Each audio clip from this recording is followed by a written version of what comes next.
remember when Meghan Markle took to the floor at that Variety event and said they got lots of interesting things that they couldn't wait to discuss about exactly what Archewell Productions, Archewell Audio were going to be coming up with in the very near future. Yes, she couldn't wait to share them with us, and of course her husband, Prince Harry, was absolutely delighted now to become something of a media mogul. You can understand. What else has he now got to do? Well, he's got those chickens to feed, of course, and he can juggle some limes or oranges while Meghan's making another Zoom call, whatever you want to call it.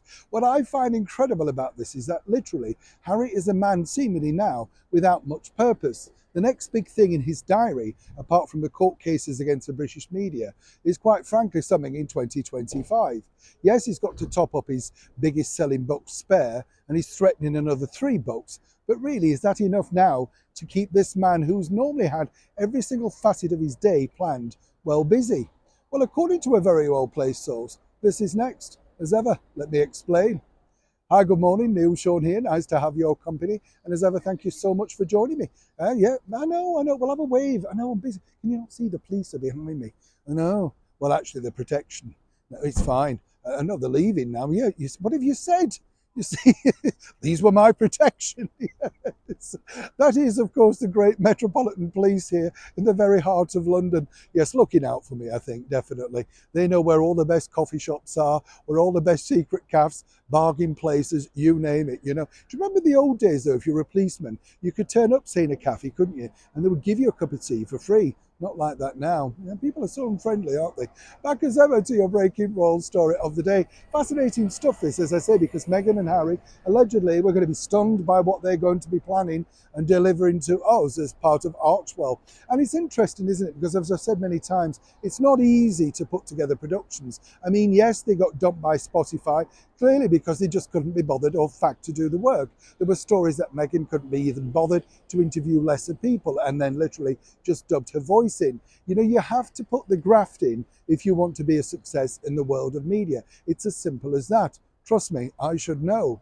But what's interesting now is that those big events that we're all going to be told about imminently, well, it looks like they're going to be some time off. In fact, they feel better to launch these, allegedly now, in the early part of next year. Now, there's 2 reasons for this, according to a well-placed source. Not everything is signed, sealed and delivered, as Stevie Wonder famously said. No, there's still quite a few I's and T's to be crossed because it's all about big finance. And as I said to you before, without really the major backing of people, and they've seen people lose money on things like Spotify, the bottom line is they have to be sure that what they sign off is either something they're going to get a return on or indeed are happy to be associated with.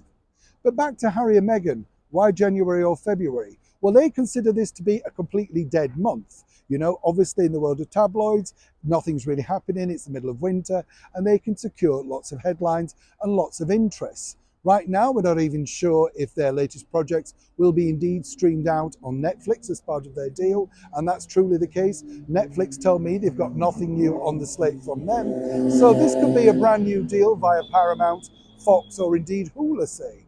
Somewhere along the line, some deal is being done. But now what remains to be seen is how fast can these 2 turn it around? As we saw with Spotify, they took ages. And as we also saw with other series for Netflix, they took forever to get going. These particular individuals, let me tell you, will want a time lock on when delivery is due. And if it's not delivered, then they won't get paid. But according to that very well-placed source, Meghan can't wait to share everything with you. And these will be a success, unlike her dumped Pearl for Netflix. I genuinely do wish them success, because it's tough out there, and even if you've got the backing of a name like the Duke and Duchess of Sussex, it doesn't necessarily mean that we, the great British public, the worldwide public, will actually tune in. Right now, fingers crossed. Neil Sean in the very heart of London.